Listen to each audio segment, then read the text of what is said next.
হ্যাঁ, আমার ছোট্ট ছাত্রবৃন্দ, আমি আর একটা টপিক নিয়ে চলে এলাম। আশা করি তোমাদের এই টপিকটাও ভালো লাগবে। আর আমার একটা রিকোয়েস্ট প্রথমেই বলে রাখছি, তোমরা এটা প্রচুর পরিমাণে শেয়ার করো।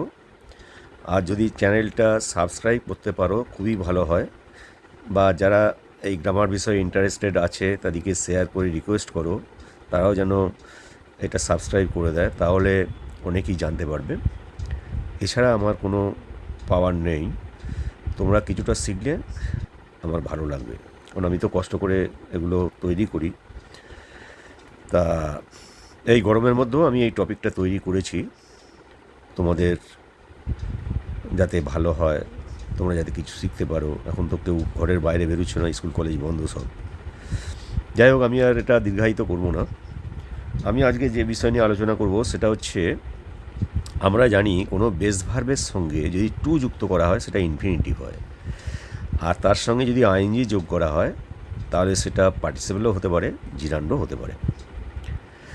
এখন আমি আইএনজি যুক্ত যে ভার্বগুলো সেগুলো জিরান্ড হিসেবেই এখানে ব্যাখ্যা করব।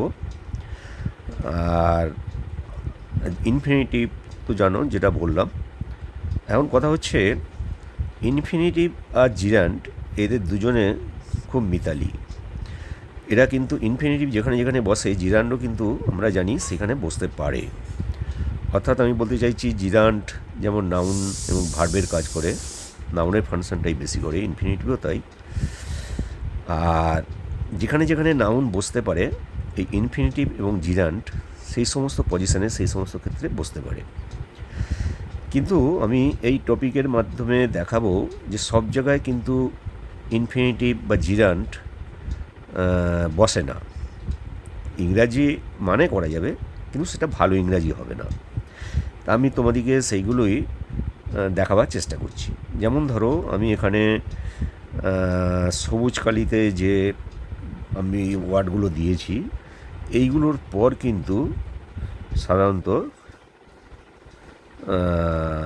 ইনফিনিটিভ বসবে, কিন্তু তুমি সেইগুলোর পর জিরান বসাতে পারবে না। সেইগুলো কি কি দেখো, যেমন এগ্রি, এগুলো মানে তোমাদের সকলেই জানা আছে, একটু চেষ্টা করলেই মানেগুলো বার করে ফেলতে পারবে, যার জন্য আর আমি এর মানেগুলো বলছি না, বাংলা মানেগুলো। যেমন ধরো agree, guarantee, attempt, seek, undertake, ask, demand, beg, afford, wait, long, choose, decide, claim, pretend, expect, fail, omit, neglect, hesitate, happen, তারপর turn out, prove, hope, aim, learn, train, manage, offer, promise, swear, plan, arrange, prepare, refuse, seem, appear, tend, threaten, wish, want. এই সমস্ত ভার্বের পর জিরান্ড সাধারণত বসে না। বসালে মানে হবে ঠিকই, মানে বুঝতে পারবে, কিন্তু সেটা ভালো ইংরাজি হবে না। এরপর যে ভার্বটা থাকবে সেটা টু যুক্ত ইনফিনিটিভ বসাতে হয়। আচ্ছা, আবার কিছু কিছু ভার্ব আছে যেগুলো আইএনজি যুক্ত করলে ভালো হয়, তারপর আর ইনফিনিটিভ হয় না, আইএনজি যুক্ত ভার্ব হয়। যেমন কি, এইগুলো সবথেকে ভালো হচ্ছে মুখস্থ করে ফেলা। তোমাদের প্রয়োজনে লেটার ধরে মুখস্থ করবে, অ্যালফাবেটিক্যালি সাজিয়ে সেগুলো সাজিয়ে নিলে, তারপর সেগুলো মুখস্থ করে ফেললে। একবার যদি মুখস্থ করো, তাহলে পরিশ্রম করে মুখস্থ করলে বরাবর থেকে যাবে তোমাদের।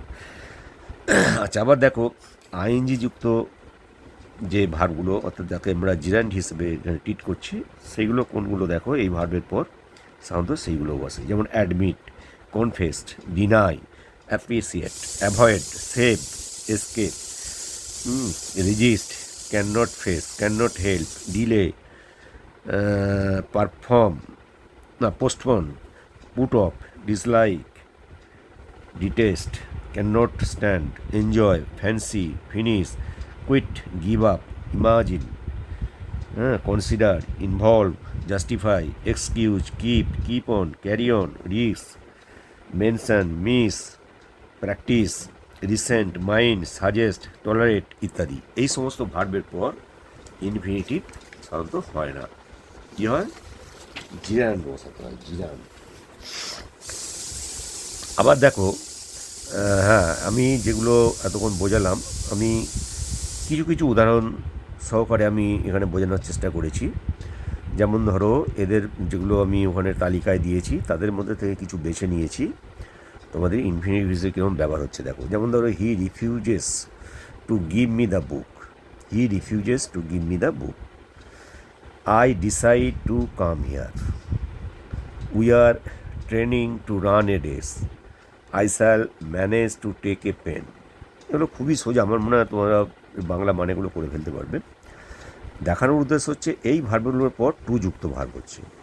You promise to give me a book, I can not face to drive all day long, I am not planning to stay about, I can not afford to spend such money, they offered, দুটো to হয়ে গেছে, they offered to repair, they offered to repair my watch. I asked to see him. He agreed to give me back the pen. I want to think about it. I hope to go there again. I cannot wait to start the work. They learn to continue it properly. I risk to earn a lot of money. এদের পর লক্ষ্য করছো ওই ভাবগুলোর পর two যুক্ত হয়ে যাচ্ছে। এইবার আমি দেখাবো যেগুলো আইএনজি যুক্ত অর্থাৎ জিরান বসছে। টু যুক্ত যে ইনফিনিটিভ আর জিরান, এদের ফাংশানগুলো একই, ওরা অনেক সময় একই ক্ষেত্রে বসে, কিন্তু এই সমস্ত ভার্বের পর এইগুলো একটু ডিফারেন্স আছে। এবার দেখো, আইএনজি যুক্ত ভার্বগুলো এখানে বসালে আর ভালো ইংরাজি হবে। যেমন ধরো, দে সাজেস্টেড গোয়িং আউট। এখন এখানে যদি তুমি দে সাজেস্টেড টু গো আউট করো, মানেটা ঠিকই বোঝা যাচ্ছে, কিন্তু সেটা ভালো ইংরাজি হবে না, ভুল হয়ে যাবে। আবার দেখো, the committee recommended paying them actual salary, we can not face waiting here due to bad weather, they are practising running in the morning, I appreciate your doing the work now, I dislike staying here further, they did not mind touring here all day long, they can not face driving through the way, I cannot help wondering if I really need, I am considering giving a pen, they do not fancy breaking indoors, it took a few days to learn swimming properly, I risk dancing for my promotion। এইগুলোর পর সাধারণত ING যুক্ত বসে, অর্থাৎ জিরান বসে। কেমন বন্ধুরা, তোমরা আশা করি কিছুটা আশ্চর্য হয়ে যাচ্ছ। আশ্চর্য হওয়ার কিছু নেই, ইংরাজি গ্রামার যত শিখবে তত ভালো, তত পারফেকশান আসবে, যত বেশি করে গ্রামার শিখবে।